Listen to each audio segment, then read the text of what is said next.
10,000 years ago, there wasn't a single solitary human being in the whole of Ireland. Even though there is evidence that our ancestors began spreading out of Africa around 100,000 years ago. In fact, this part of the world was inhabited very late in all the time that man has roamed the earth. The reason is the last ice age. People simply could not get here because of the severe weather conditions. The first ice age started 2 million years ago. And from that time, northwestern Europe was subject to long cycles of warmth and intense cold. Today, Ireland is a detached fragment of the continents of Europe and Asia. We are separated only by shallow seas. But then, we were joined to Britain and the European mainland, as we would be again if the ocean were to drop just 100 meters. During one Ice Age cold cycle that started 200,000 years ago and lasted 70,000 years, Ireland was covered with two great elongated domes of ice, in places a mile thick.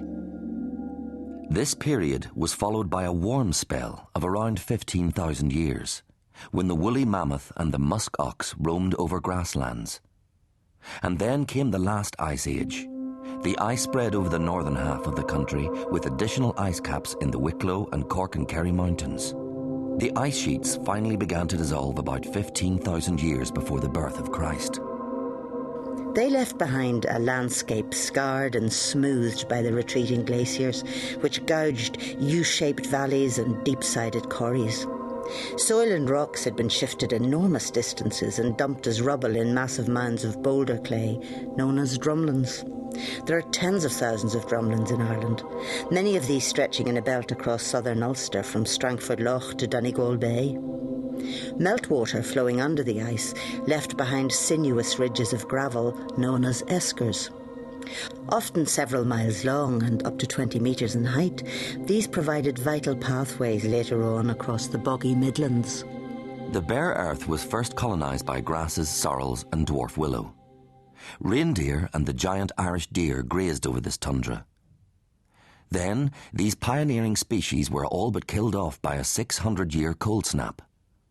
So, around 10,000 years ago, the process of colonisation had to begin all over again. As the permafrost melted, the tundra grasslands attracted willow, juniper, birch and hazel. The larger trees soon followed.